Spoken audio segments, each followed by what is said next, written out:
the record button.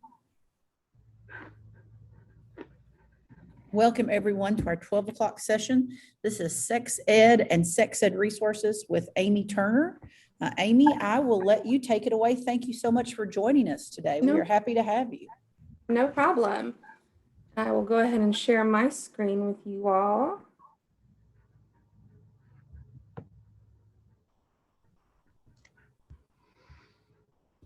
All right, let's get this going.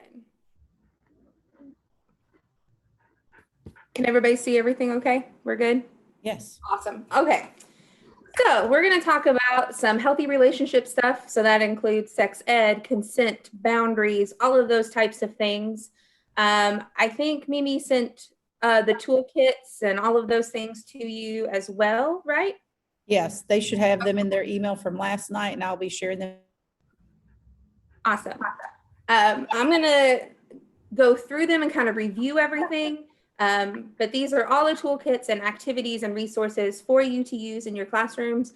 You can adapt them as you need. And I'm not going to read line by line because I mean, that's kind of boring, but I'm just going to go through, show you what they're about and talk you through how we've adapted them sometimes and some experiences that we've had. So the first one is, who am I? I'm Amy Turner, and I am the Director of Sexual Assault and Prevention Services at the Center for Women and Families. I have over 20 years of experience in mental health, power-based violence. So that's intimate partner violence and domestic violence and sexual assault and prevention work. I've worked all over the world from Nashville and Calcutta and Phnom Penh and Los Angeles, and then now back to Louisville. I'm a Louisville native, born and raised here. I have an extensive background in program and curriculum development. Most of the stuff that you're seeing in front of you is stuff that myself and my team have written and that we have adapted from other resources. And I'm also an art therapist. So a lot of these have some creative activities in it. So hopefully you're comfortable doing stuff like that. I'm going to do a brief overview of things that the center does. Not only do we do things like this in educating people in our community, but we provide a lot of services. And we are also a resource for you. So if there is a student that ever comes up or another faculty or staff that you work with, and they have some issues or you're trying to work through a situation, we are also a resource for you. So we provide legal, medical, and housing advocacy. So a lot of domestic violence and sexual assault, there's a lot more trauma and issues that are happening underneath that. So there's homelessness, other types of legal issues that they may be in. And so we help navigate those resources for them and get them housing, or it may be as simple as we help them navigate the process of getting their landlord to change locks or getting new locks for themselves if they own their home, that type of thing. We do case management for anybody who has experienced domestic violence or sexual assault. We have a 24/7 crisis line. And this, I think, is one of the biggest resources that we offer because it's not only for people who are experiencing any sort of violence, it's also for family, friends, and people close to that person. So if you have a student or faculty or staff or family or friend who is going through a violent situation and you don't know what to do or what resources are out there, you can call. We are also a lifeline for people who are in the middle of the night, they have a nightmare and they don't feel safe going to anybody else. They can call us. We are staffed 24/7. We are open 24/7 every day. We never close, not for any holiday or anything like that. That line is always open. We provide emergency shelter for people who are experiencing intimate partner violence. And I say intimate partner violence because Kentucky defines domestic violence way more broadly than the rest of the country. Domestic violence here in the state is anybody who lives in a home together and are related in some way. So intimate partner is a former or current partner is perpetrating violence against a person. We've been the Center for Women and Families for over 100 years, but the people who receive our services identify in a broad range of genders, and some don't have families at all. So we have pods for men, pods for people who identify as women, pods for families. It's kind of dorm style. So it's not like the most comfortable place, but it is safer than some of their environments.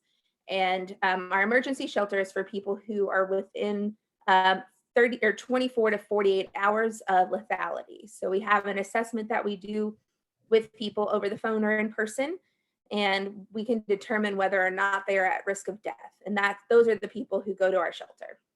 We do hospital advocacy, and that is for people who go to the emergency rooms in any hospital and in our service area, and we will send a person to them to help them navigate services, to help along the way. We kind of begin a treatment team, a brief treatment team with the nurses and the doctors to help figure out what is next for this person who is in the emergency room, so they go to a safe place afterwards. We provide therapy to people who have experienced sexual assault and domestic violence, and it's ongoing. It could be for anybody who has experienced that violence at all in their lifetime. So it could be childhood, or it could have happened this morning. We do prevention and awareness, which is stuff like this. Our hope is that we work ourselves out of jobs, and it starts with you, and starts with you having these conversations with students and with faculty and staff, with each other, and that we can end violence before it starts. We serve 7 counties. Technically, we serve 9 because we have a small agency in Southern Indiana that serves Floyd and Clark counties, but we serve Jefferson County and the 6 surrounding. We have 2 satellite offices, one in Shepherdsville in Bullitt County, and then one in Shelbyville in Shelby County. But we will drive anywhere and meet anyone in Henry, Trimble, Oldham, Spencer, Shelby, Jefferson, or Bullitt County. And then we do company trainings. There's a lot of companies that are making domestic violence and sexual assault training part of their employee trainings. And so we do that. We train law enforcement, we train doctors and psychologists. We just recently trained the psychology department at U of L Hospital. We train other hospitals. Just anybody who calls and asks, we will try to provide a service for them. So that's what we do in a nutshell, and everything is free. Our therapy is free, our emergency shelter is free, everything we do is free. Nobody will be billed for anything. All right, so the goal of this session is to equip you with some tools to be able to discuss relationships, boundaries, consent, and all of those things in your classroom, and to give you as many tools as possible that you can adapt easily to your classroom or any other setting in which you have the need to talk about this. So everything that in your toolkit that I sent you, you can change up, you can meld stuff together, you can kind of do whatever we want. You know the people that you're serving better than we do. So you can make this your own. So the toolkits. So there's 2 toolkits that I sent to you. You don't have to read along with me. I'm going to talk about them. They are best, especially the healthy relationships tool is best if it's sent to them. They have access to it because there are links that are in it.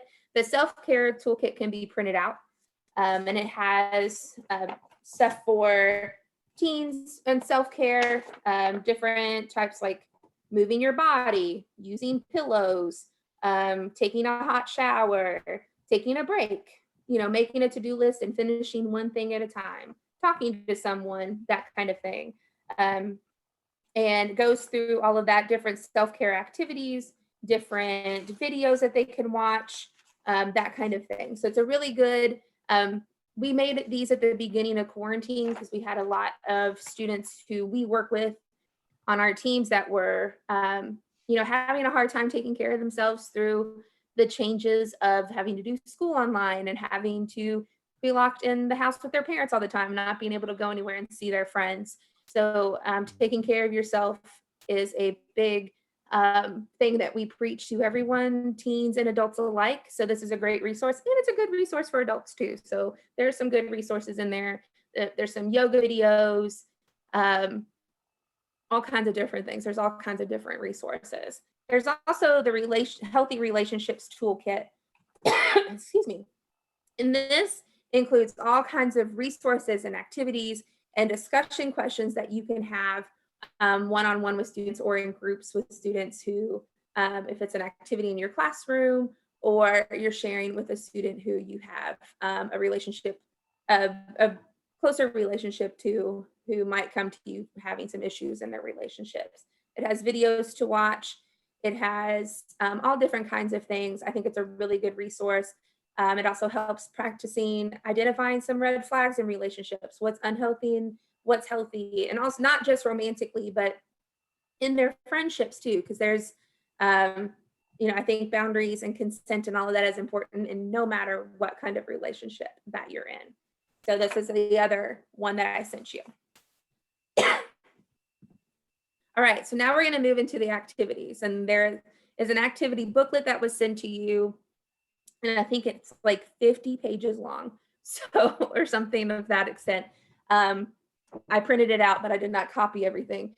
And that is all of the activities that we're going to walk through today. They're all the ones that I said you can adapt and change to do what you need to do and make them appropriate for your classroom. So the first thing I'm going to talk about is boundaries. This has been a hot word for a while now. People have been talking about it a lot. And we have a couple of activities and quizzes that they can use to talk about boundaries, and that you can use to talk about boundaries and the different types of boundaries, how to establish them, how to talk about them and communicate them. I'm talking about rigid boundaries versus fluid boundaries, where's more a balanced boundaries, those types of things. So there were also 2 videos that were sent to you. Excuse me. I'm not going to play them. They're both about a minute long, and they are 2 texting videos showing healthy and unhealthy boundaries and how they communicate those. There's no sound to them, but they are great conversation starters, and they're also only about a minute long. And then there's a boundaries quiz and activity. So the boundaries quiz helps kind of discover what their boundaries are, where they kind of lie. Are they more rigid? Are they more fluid? Is there places where they need to strengthen some boundaries? Are there some unhealthy connections and unhealthy attachments in relationships? And then there's also an activity that's only about 10 minutes long if you do it the way that it's written. And it's about physical boundaries and physical space. It's walking towards each other, and a student will put their hand out and say that this is close enough for me. And then they can talk about what that felt like, how to know what their physical space feels like, which is probably going to be an interesting activity to do now after COVID and all of our distancing and stuff that we've had to do. And it's just a visual. It only takes about 10 minutes or so to do. It's a good activity to get things going and then to establish some sort of conversation around boundaries and healthy relationships. All right, the next one is a really fun game. I love doing this with students, and it is called Let's Make a Deal. It's build your own dating partner. It can be, if you do it the way that it's written, it's about 20 to 30 minutes long. However, I've made it an hour. It just depends on your students and the group that you have. And just to let you know, my cat may pop up occasionally. So if you see him, here he is now. His name's Chuck. He just likes to make an appearance occasionally. So build your own dating partner. There's a bunch of cards that you make. They're attached to this, so you can just cut them out. Most of them are emotional traits. So they're assertive, they're kind, they're fun to be around, that type of thing, personality and emotional stuff. And then there are a couple physical traits. And so what you do is you cut them up and you pass them out to your students, have them go through them. And you could do 5 to 6, or if you wanted to add more attributes, I think there's 100 cards that we put on there. But if there's some ones you didn't see, or some ones that kids or students bring to you, that then you can add them.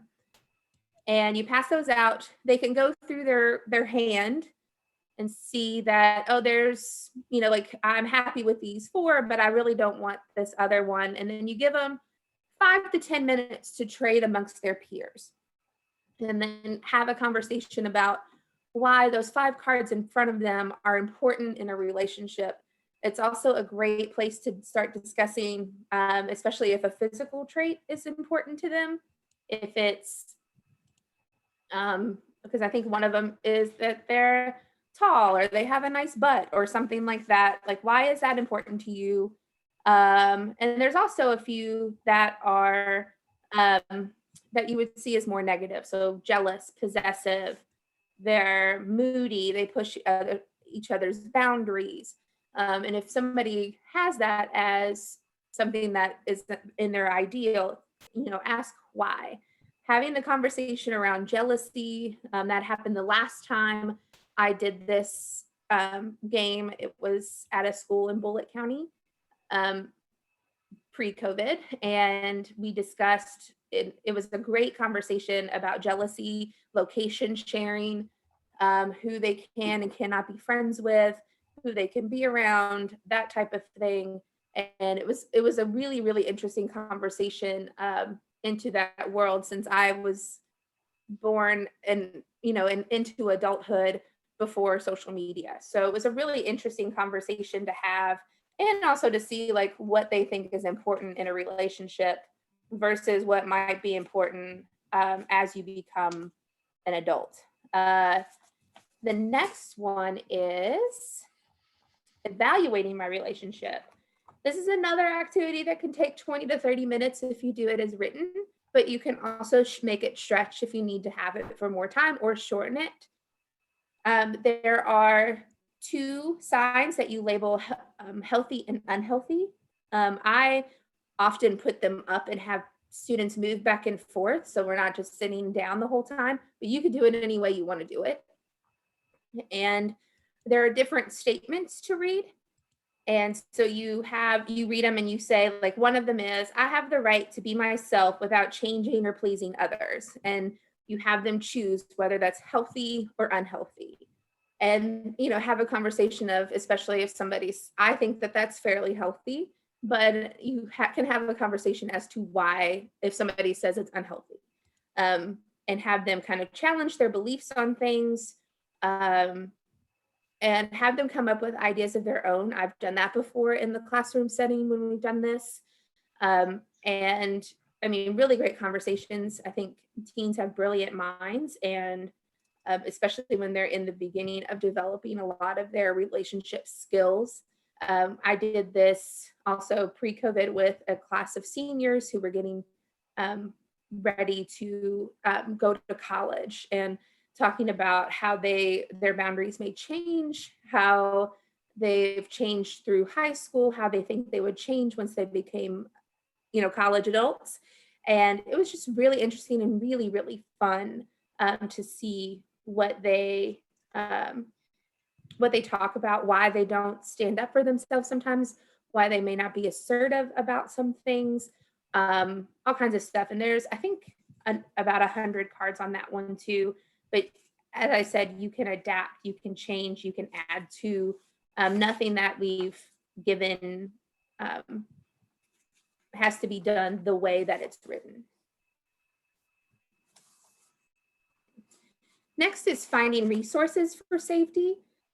This has given us a lot of information, especially when we do them in schools, about safe teachers, safe faculty or staff, safe people and areas in the school, and that we've often shared with administration and teachers as well. This is a longer activity because it's a conversation and then a group activity, and you can divide the students however it works in your classroom, and you instruct the group that the first part of the activity will be done as individuals and then as the group. And there's a scenario that you walk through with Jay and Allison, and then we talk about, they can go on their phones, or if there's computers in the room, to this website called loveisrespect.org. So a lot of these activities were adapted from pieces on there, and use the information on the website and see like where in their communities are places to go for help, and also where in their school is, and who in their school is a safe place to go for help. And then they also get a way for them to talk about in different scenarios, talk about it together as a group, as a class. If they've heard that before, coming up with scenarios of themselves and that type of thing.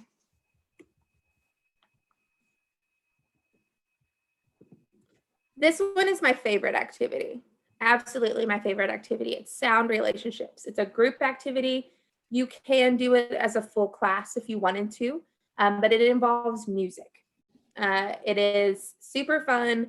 I love to do it. I am a huge music fan, but also it helps them talk about relationships outside of themselves, because it puts it into a song instead of into having to think of their own stuff. So you divide up kids into the students into groups, and they will pick a song to go through together. They can pick it themselves. I mean, obviously I understand that there are things that need to be appropriate and whatnot, and that's fine. And so they talk about the unhealthy relationship aspect. So is there drama? Is there possession or obsession? Is there disrespect? Is there the belief that a relationship has to equal sex? Is there manipulation? And then also, is it present? Is healthy relationship characteristics present? So is it fun? Is there support? Is there respect? Is there equality? Is there trust? How present is it? And what's the intensity of that? It's really fun, especially with, songs that are out now, and the ideas of relationships, especially the ideas around sex, that that sex doesn't always equal a relationship, or sex doesn't happen in relationships. And that type of thing. I love the discussion. It's always gone over really, really well. And it is so much fun, especially getting students to talk about music that they like and things that they like. It is probably, out of this whole thing, the most fun one that we've done. And so I highly, highly recommend it. The next, there's a couple activities on communication styles and assertive communication. Communication is a big deal when it comes to relationships and to sex. I think most of what, if you do any of these activities at all, the communication one and insert boundaries somewhere into there, is a great tool to have. So there's a communication style quiz. Both of these activities take about an hour, but you can shorten them and adapt them if you need to and put them together. And you talk about assertive communication, aggressive communication. You talk about anger triggers, what are some hot buttons, and also how to develop a healthy communication style. We do this a lot because we get invited to a lot of senior classes, and talking about communication when they are heading into more adult relationships in college, or into the workforce or wherever they're going, because not only is communication healthy and wonderful in relationships, but how to communicate what you need, and what is happening, how you're feeling in all aspects of adult life.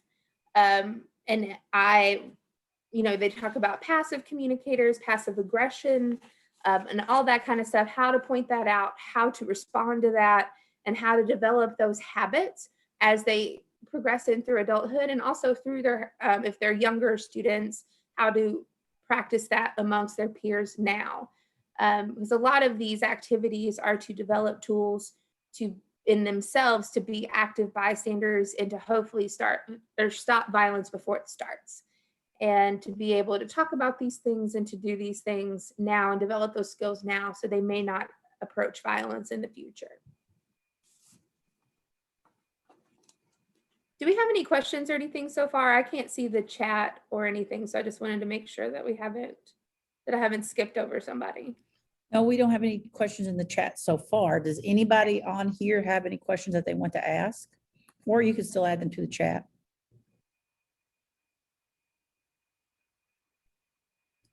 I have a no, these are great, from Nicole. Awesome. Okay, good. There is a time, I had some time at the end to ask questions, but I just wanted to make sure, because I tend to just talk and blow through everything. So All right, the next one. This is also a really, really good one. I usually do this and I divide them up as much as you can by gender about respectful breakups. And this is an activity, a toolkit, and there's an app. I did not know that there was an app until we developed this activity for how to break up with someone, but there is. And the app is called, it's just called You Are Breaking Up. You Are Breaking Up. So there's an activity.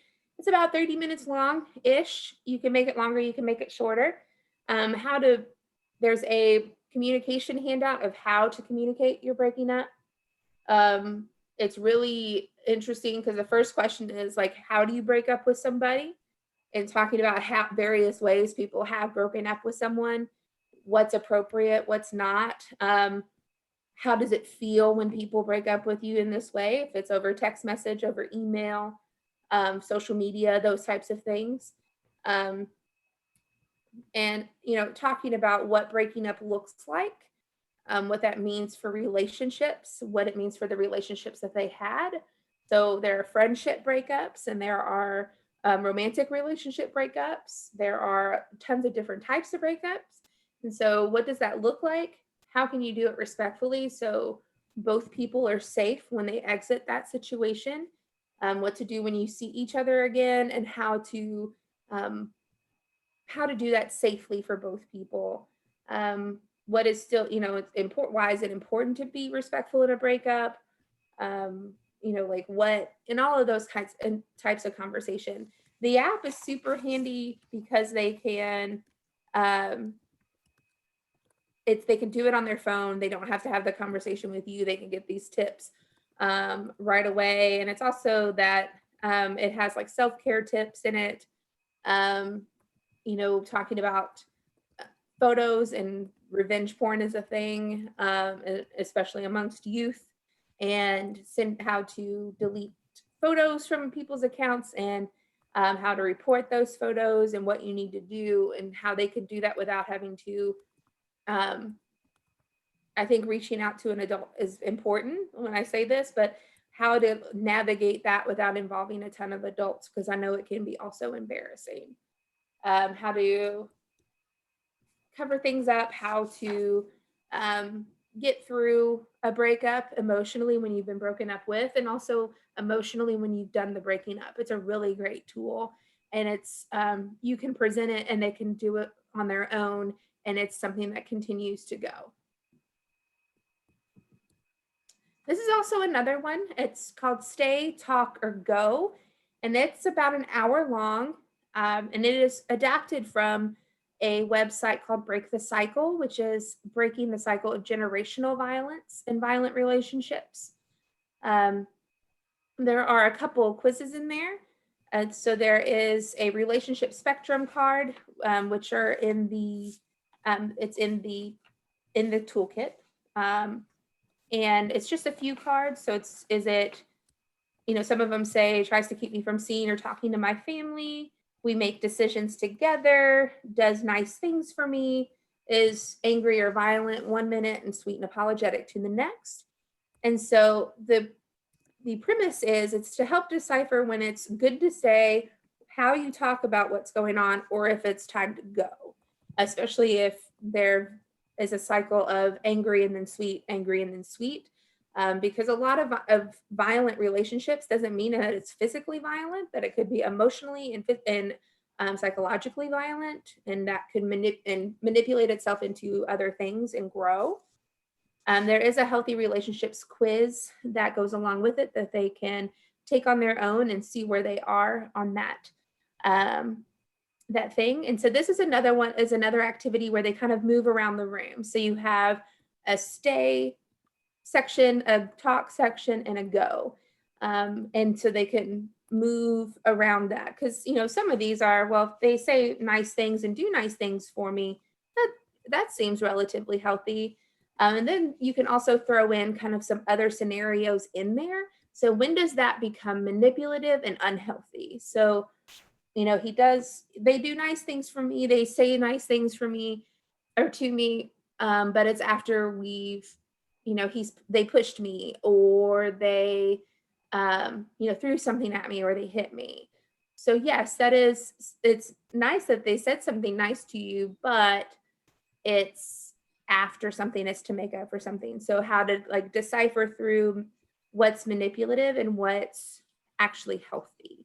Um, and this one can also be adapted. You can do it in any sort of way. It takes about an hour, but you can shorten it. You could take the healthy relationship quiz and do it on its own. You can do the relationship spectrum cards on their own. You can pick and choose parts of this activity. And the healthy relationships quiz is just a yes or no quiz, and they can take it online as well.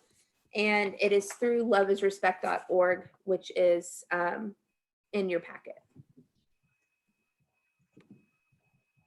It's another one of my favorite ones. I do this with adults a lot. It's called the want, will, and won't. And there's a worksheet that comes along with that.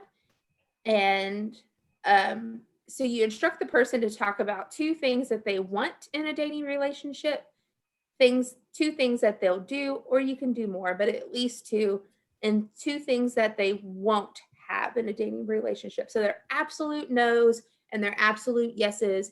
And there are things that are kind of in between. It depends on the relationship, who they are, how long the relationship has been, that type of thing. I do this a lot with adults on an individual basis too, as because I am a therapist as well.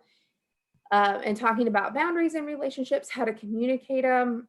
This has helped a lot when talking about sex with people, especially on an individual basis, of things that they want in a sexual relationship, things that they will not do in a sexual relationship, and what they're willing to try if, depending on the person or the scenario or whatever.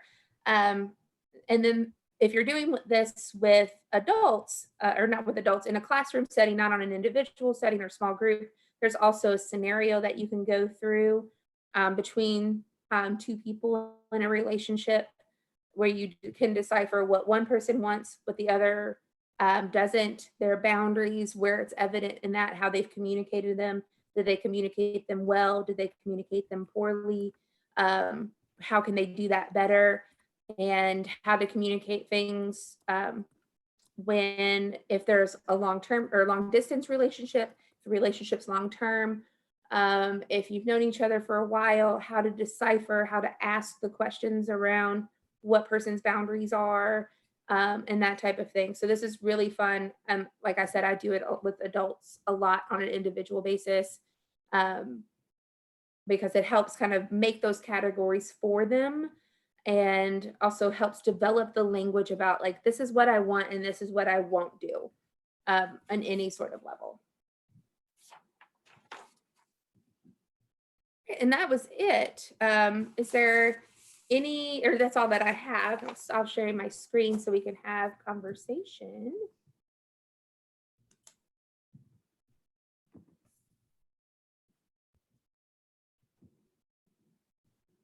Oh, okay, I was like, oh, there's so much in the chat. Was there any questions or anything that anybody had, anything that anybody needs from me or further explanation about?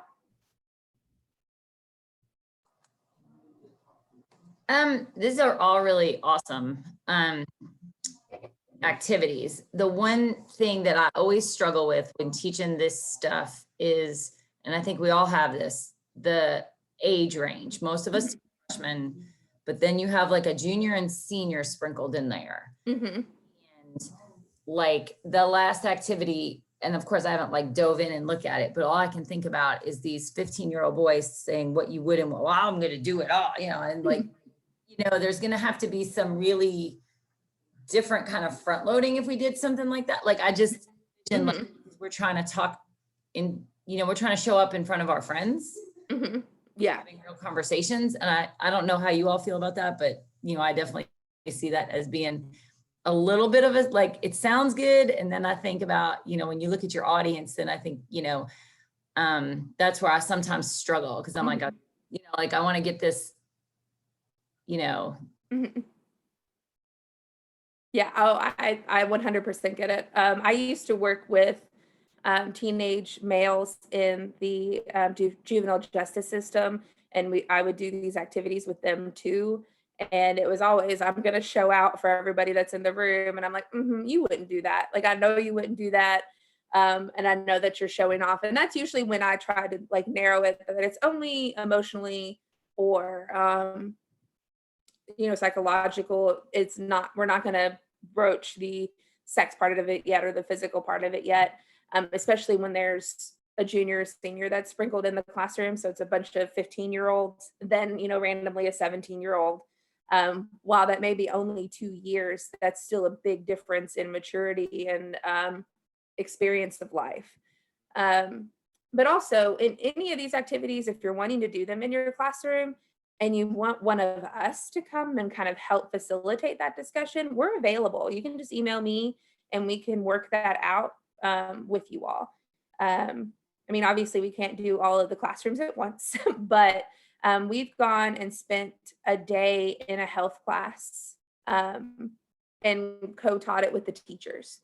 And so we were able to have 2 people in the room where we can all be like, yeah, I know you wouldn't do that. I don't even know you, and I know you wouldn't do that. Like, are you saying that because your friend's in here? Or are you saying that because that's actually how you feel?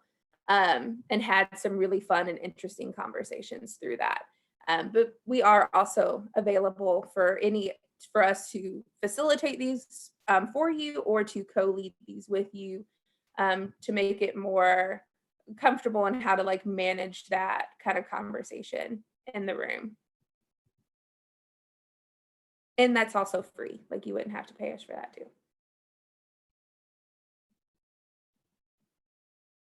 Any other questions?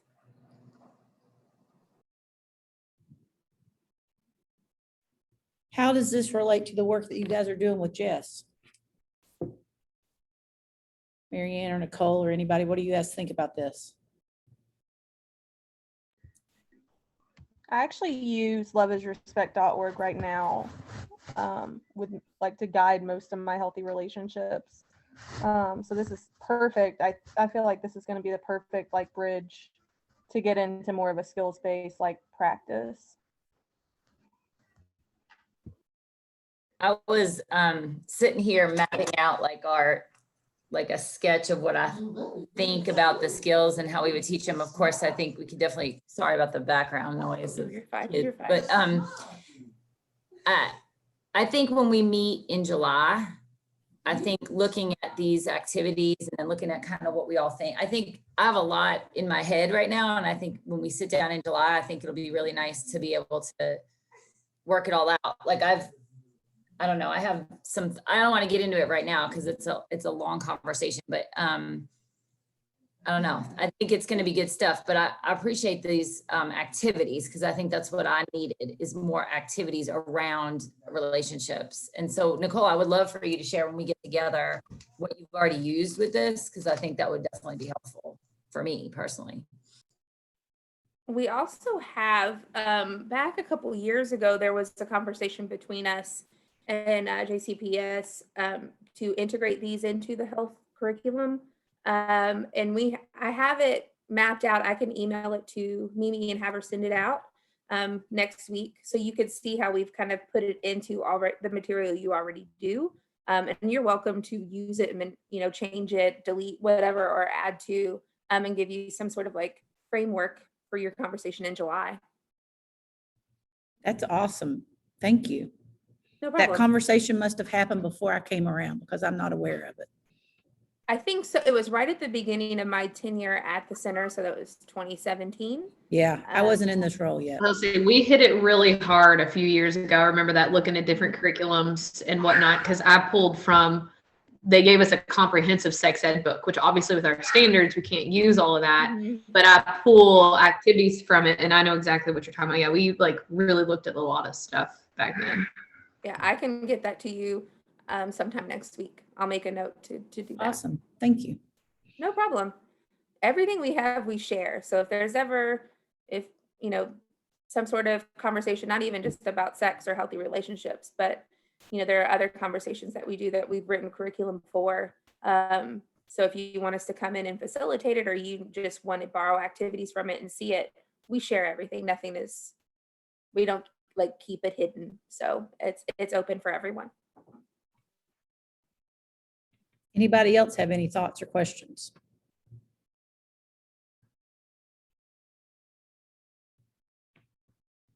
Joe is visiting us from Fayette County. She's going to be presenting the next 2 sessions. Joe, do you have any questions or comments?